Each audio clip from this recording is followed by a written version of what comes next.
Good evening, everyone. I think we are in different planes. The body is here, and I think psychologically we are in different plane altogether. And I was worried that I'll be speaking about ethics, the cameraman, but thank you very much for staying back. So just to bring you back to this room, what I want you to do is a little bit different. So I will do this, and you copy me, and we should just get one single voice in the room. So, wait. See, you guys are in different planes. Some are, I think, already in your home countries. So first I do it, and then you repeat, but the hall should have single voice. So we bring body and mind and soul all together.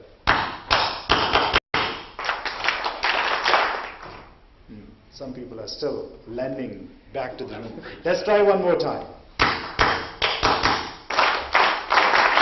Thank you very much. Now we're talking. I'm pretty sure last 8 days you had very engaging, lot of intense sessions on IP management. So sit back and relax, because next 10-15 minutes, what I want to do is, I want to pull some pearls out of this ocean of ancient wisdom. And who I am? My name is Arun Bhardwaj, as you know. I am an engineer, so participated in a lot of IP creation. Journey started at Samsung, where you were supposed to do 2 IP related filing every month. It was mandated. And then I was in US for 9-10 years. We also participated in some IP creation. I have few IPs in the area of voice over IP and all that. And then suddenly this change happened in life. And that change was that all this is good, but my passion was somewhere else. And that passion was, how do you take this knowledge, which is called ancient wisdom of the world, and make it applicable to the current modern present times? So now I'm a researcher. I did my business degree in marketing, and I'm a researcher doing research in cultural studies with the focus of ancient wisdom. So that's a little bit about the context and the change of context for this evening. Why this candle? Because when we talk about ancient wisdom, ladies and gentlemen, it's all about symbolism. It's all about stories. So Dr. Agarwal was telling me, don't give them any more data and spreadsheet. I said, no, I'm just a storyteller. I'm going to give a lot of stories. And I'm going to transpose you back to time when sessions like this used to happen under trees. And the participants will say, you're talking about stories, and worse, you don't even tell about moral of the story. And the presenter would say, yeah, these stories are like candle.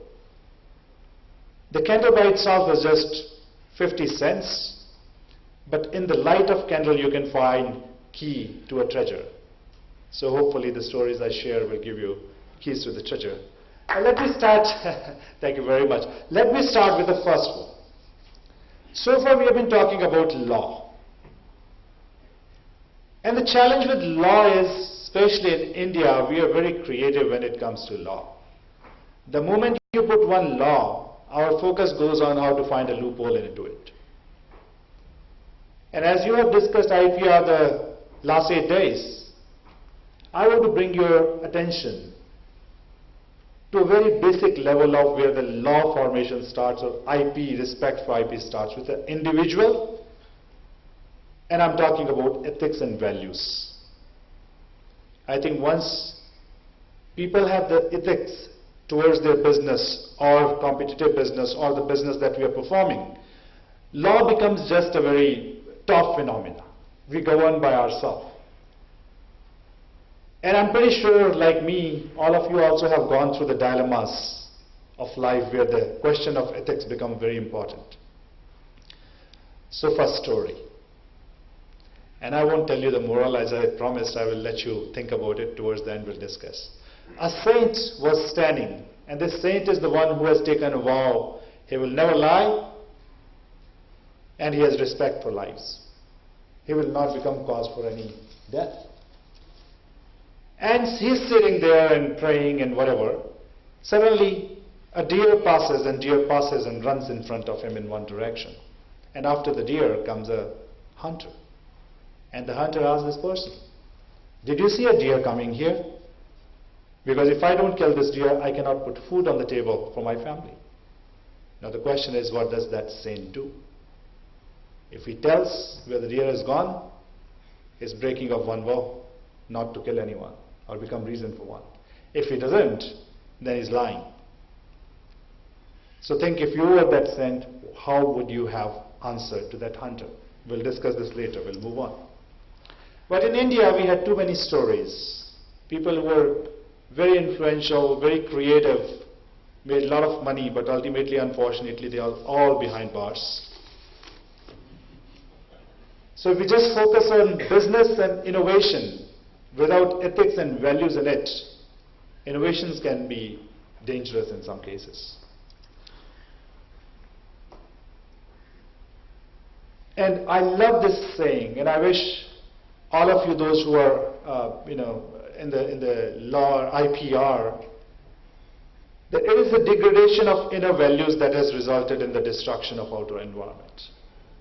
I think as an individual, once we lose our values or we don't have our values, that's when we see all, difficult situations in lives. And in the context of, I'm not going to go through these definitions, I think you might have gone a lot before, but principle of right and wrong, that's what ethics is. And business ethics would be collective values of organization utilized to evaluate good or bad. And family, religion, our business sometimes, how our seniors are, supervisors are, they kind of influence us to build our ethical values.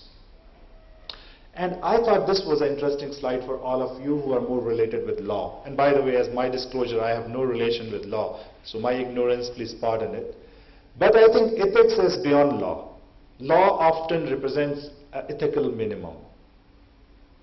And what this last session is about, when you are performing your duties as a law professionalist, I think it is also important to think things from the ethical perspective, and I'll give you a little bit more challenging thoughts to think about. And going to ancient wisdom, I think Plato has discussed in Phaedrus, and then we have Gita, where a chariot is taken as a symbolism. And the basis of where problem of ethics originate is represented. Gita is Bhagavad Gita is like one of the most respected scriptures for Indians. And in that there is this incident of where Lord Krishna gives a discourse. But this whole chariot is a symbolism which comes from another scripture, those of you who are familiar, Kathopanishad, where 5 horses of this chariot, there are actually 5 senses, representing 5 senses. The reins of the horses is our mind. The charioteer, which is Lord Krishna, is our consciousness or intellect. The chariot is our body. And the charioteer, the owner of chariot, is that ego or self that we consider ourselves. And these 5 senses, the horses, they are running on these paths. And this path represents the sensory objects that our senses acquire from the world. And now the ethical problems start when these sensory objects, they start distracting these horses to move in different directions. And this symbolism or this simile suggests that with the minds as our reins and our intellect and consciousness as the charioteer, the driver of the chariot, we have to control these 5 senses so they keep moving in synergy towards the goal. And I think that's what is beginning of ethics. And that's the beginning of corruption of human minds. When these senses are not in control, they are going after different directions and greed and whatever, ethical problems start. I'm going to skip this quickly because time, but the intent of this slide was that as the events happen around us, and for you it will be somebody coming and saying, can you help me patent my innovation? That event, you will perceive it based on your belief system and what your attitude or past experience of the world is. And looking at the issues, you might think there is something which is not right. And your value system will then let you decide, do you want to take that as an application which you will file, or a case that you will support or not. But ultimately you would know what you have done. So one, with the selfish desires, greed and attachment, we might slip onto that negative path. But those of us who have selfless virtues, we will stay with that path. And I think that's what is the key to happiness. I thought this will be a quick, interesting one. That just to keep this whole philosophical discussion more practical, I think we have a concept. We have ethical responsibilities as a professional in IP. We have economical responsibilities because some of you or some of us will be engaged by corporations. We have to generate revenue for them. And we have legal responsibilities. That's unavoidable for us. And I think the sweet spot obviously is when we are doing something which is ethical, which is legal, and which is also producing money for our companies or ourselves. But I think that's not how life is. It's not that fair. So we have things that are ethical and economically prosperous. And likelihood is that if they are ethical and economically feasible, they are legal also. But we need to be cautious. Things that are ethical and legal, but not very financially enriching. We can do a little bit of them, probably not a whole lot, but something where we need to start finding then how do we generate profit out of it. Third one is, I think, the grayest area. When it is economical and legal, not ethical, what do you do? And as a lawyer, I request you, your professional competency might say, wow, it's legal and it's generating revenue. But I invite you to take the dive into your morale and values and say, is it ethical also? And I think we are all familiar when that unethical behavior, what triggers it. These days we have quarterly pressure of the market, analysts. Business has to do good. People lose jobs, rationalizing others do it, etc., etc. And I think especially in IP, I was discussing with some of my lawyer friends and they were saying, conflict of interest. What do? You have rents to pay, EMIs probably. You have one case in hand and you get another very lucrative one, but this is a direct conflict of interest. The first case and the second case has a lot in common. And you know that you can crisscross, you can share information that need not be shared. What do? Employment changes.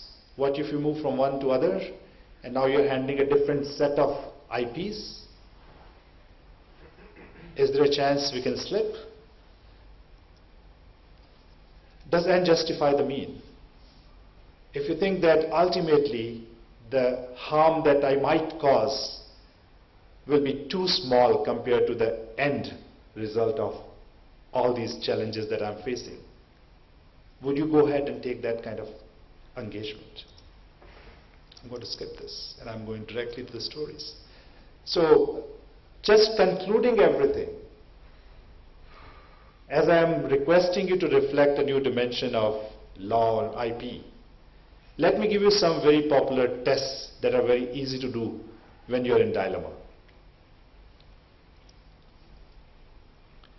So, if things are legal and ethical or unethical and illegal, we know one is no, no, one is yes, yes. I think the gray area is when they are ethical but illegal or legal but unethical. What do? So one is the allowing others test. If you get into a dilemma situation, think about it. If what you are doing, would you let others do the same and be okay with it? The way you are handling one patent, the way you are doing manipulations, the way you are justifying it to be right thing, would you allow somebody else to do the same who might be competing against this infringement or patent? If not, then maybe we are doing something different. Do unto others test. And I think this one sentence covers whole spirituality for us. If we just take this one, do unto others what you want others to do to you, we don't have to think about anything else in terms of value and ethics. So, if you were the person who will get harmed by this action of yours, patent or whatever, would you accept this? And finally, light of day test, which is basically what you are doing right now, If everybody knew it tomorrow, it is all over the newspaper, would you be comfortable with it? Would you be okay with it? If not, then maybe not. And I remember one story. There was a church service going on, and the father had put on the chocolate or the biscuit, cookies basket, just take one cookie because God is watching you. And this smart kid on the other side of the table puts another little sticky saying, you can take 2 apples because God is watching the cookies.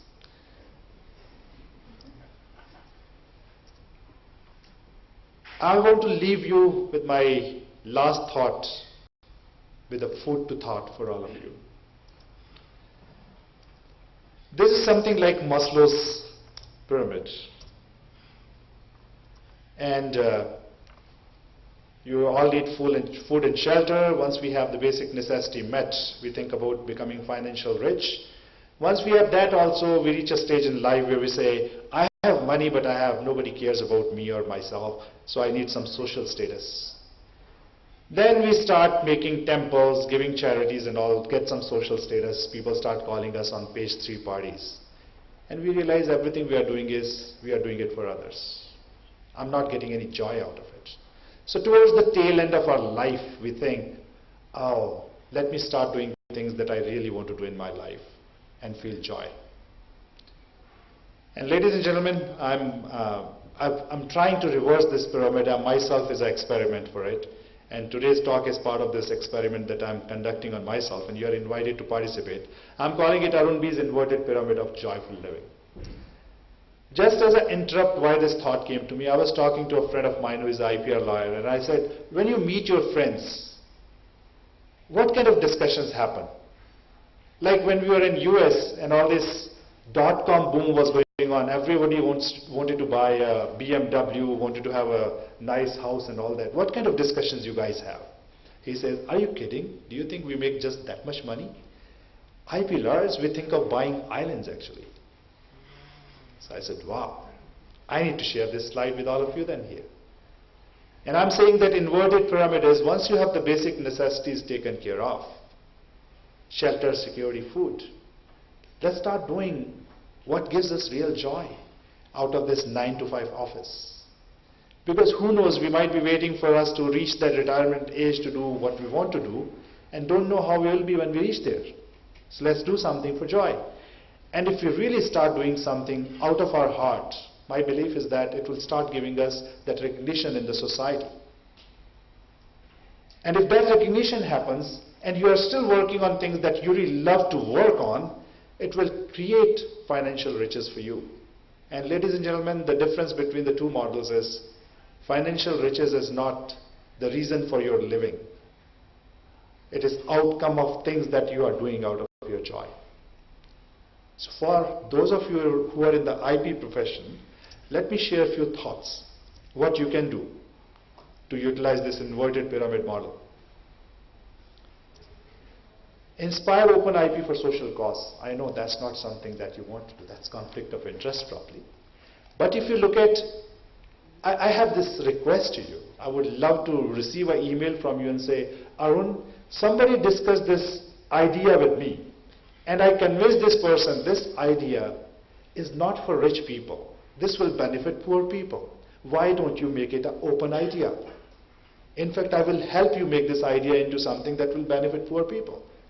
India and many countries which are in development stage can utilize your service this way. So one thought for you. Inspire open IP for social causes. You know, when it comes to medicine or many other faculties of innovation, nobody is interested in things that poor countries or people who cannot pay, they require. See if between now and next few years you can inspire one such thought in one inventor's mind. Why not fund one IP for less fortunate? When you are interacting with people, can you make in next 5 years one goal for yourself that I will look at one IP that can change life of person, the inventor or the people who can get benefited from this IP, and I will fund that idea, bring it to life, help people? Something you can do out for joy.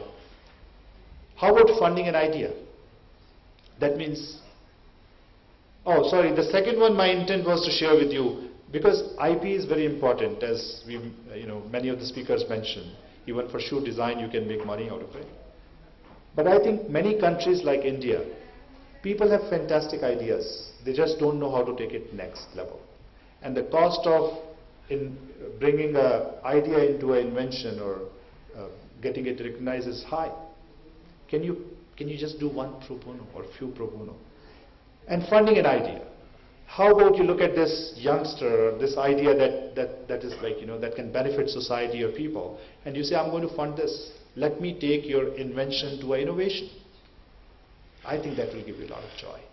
When I talk about this, my PhD topic also is joyful living, and people say, I want to experience joy. Is there any method of experiencing joy? And I said, yes. The easiest way to experience joy is if you give out of your excesses after taking care of basic necessity. If you give something to someone, more importantly, without expecting anything back, you will experience instant joy. And I request you to experience that instant joy as well. This is last one which I love the most, loss of sleep test. And if you get into the ethical dilemma, this is one, I think, the test. A very smart young man who was involved in many businesses one day comes home. Mother is not very literate and is looking worried. And mother says, what happened? You used to come home smilingly. Today you are looking worried. And he says, somebody is offering me a lot of money for something which is not illegal, but I'm not able to decide what to do. So she says, since you are doubtful, there must be something which your conscience is not allowing you to do. So she says, I'm illiterate. I don't understand complexity of your business. What I request you is that every day I come in the morning to wake you up. You are sleeping there. I have to knock the door to give you your morning tea. Whatever you decide today, just make sure when I come tomorrow morning and open your door, you are not awake with your eyes red. So ladies and gentlemen, next time you get into that dilemma, just reflect on your consciousness and see, next morning can you have not red eyes, but you can have peaceful sleep. With that, thank you very much. My name is Arun Bhardwaj. You can reach me. Thank you very much. If you run between A and B, you can reach me at arunb@arunb.com. That's a marketing guy giving a marketing pitch. My initiative is called Excellence Zone, Living in the Excellence Zone, which is basically how can we help each other live our full potential.